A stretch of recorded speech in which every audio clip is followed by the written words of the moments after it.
नमः शिवाय। आज प्रदोष व्रत के पावन अवसर पर मैं आपको प्रदोष व्रत से जुड़ी एक कथा सुनाऊंगी। जो प्रदोष व्रत शुक्रवार के दिन पड़ता है वो शुक्र प्रदोष या भृगुवार प्रदोष व्रत कहलाता है।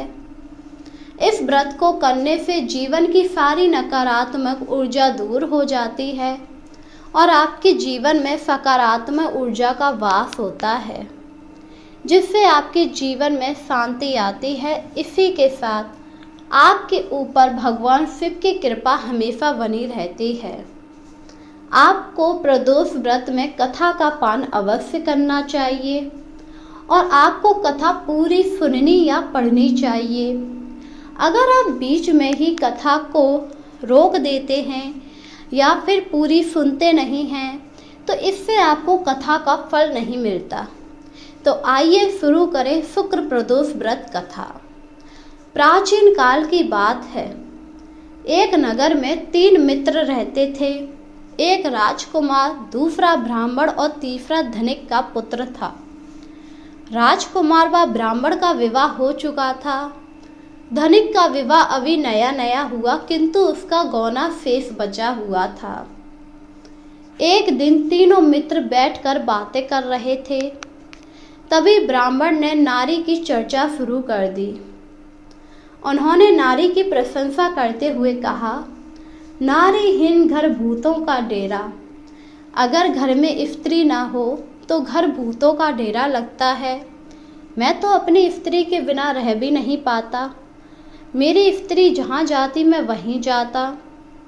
मैं अपनी स्त्री को अकेले कहीं नहीं जाने देता। यह सुनकर राजकुमार ने कहा, तुम बिल्कुल ठीक कह रहे हो मित्र।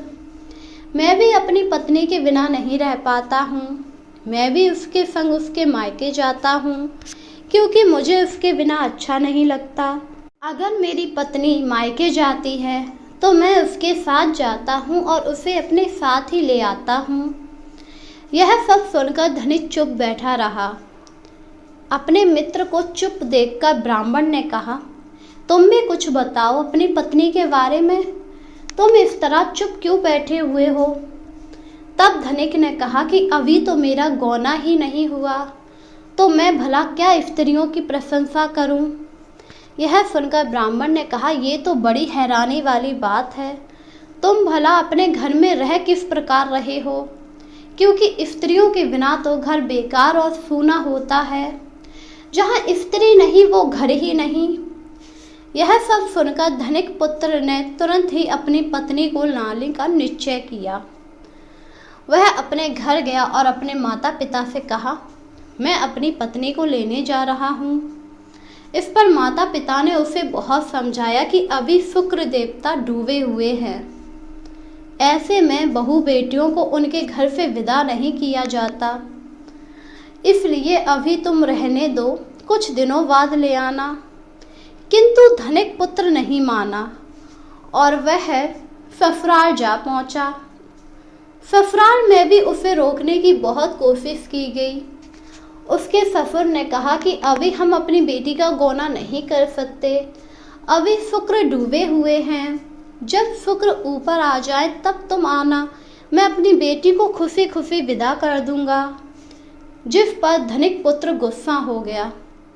उसे इस प्रकार गुस्से में देखकर उसके माता पिता ने विवश होकर अपनी कन्या की विदा कर दी। ससुराल से विदा हो तो गई। जैसे ही पति पत्नी नगर से बाहर निकले, उनकी बैलगाड़ी का पहिया अलग हो गया। एक बैल की टांग टूट गई, जिससे उन दोनों को काफ़ी चोट आई। फिर भी वे आगे बढ़ते गए। कुछ दूर आने पर उनकी भेंट डाकुओं से हो गई। डाकू ने उनका सारा धन लूट लिया, जिस पर वह रोते पीटते अपने जैसे तैसे घर पहुँचे। जैसे ही धनिक का पुत्र अपने घर पहुँचा, वैसे ही उसे सांप ने डस लिया। यह सब देखकर बहू काफ़ी ज़्यादा दुखी हुई और रोने लगी। उसके माता पिता भी विलाप करने लगे, जिस पर धनिक के पिता ने वैद्य को बुलाया। वैद्य ने निरीक्षण के बाद घोषणा की कि धनिक का पुत्र 3 दिन में मर जाएगा। जब ब्राह्मण कुमार को ये समाचार मिला तो वह तुरंत वहां आ गया। उसने उनके माता पिता से कहा, ये सब शुक्रदेव की निराशा की वजह से हो रहा है। अब आपको शुक्र प्रदोष व्रत करना चाहिए। ऐसा करने से आपका बेटा सही हो जाएगा और इसे पत्नी सहित वापस ससुराल भेज दे। ये सारी बाधाएं इसीलिए आई हैं क्योंकि आपका पुत्र शुक्र अस्त में अपनी पति को विदा करा कर लाया है। यदि यह वहां पहुंच गया तो बच जाएगा। यह सुनकर धनिक अपने बेटे को लेकर उसकी ससुराल पहुंच गया।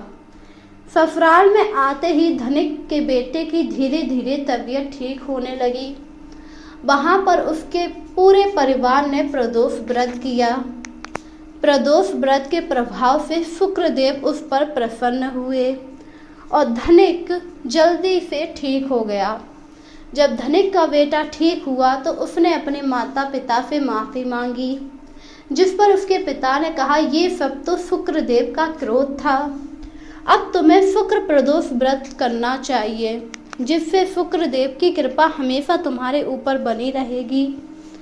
यह सुनकर धनिक का बेटा उस दिन से शुक्र प्रदोष व्रत करने लगा। इस प्रकार जो भी शुक्र प्रदोष व्रत करता है उसके घोर से घोर कष्ट टल जाते हैं, उसकी सारी परेशानियां दूर हो जाती हैं। इसीलिए आपको शुक्र प्रदोष व्रत पूरी श्रद्धा भाव से करना चाहिए। तो बोलिए जय भोलेनाथ।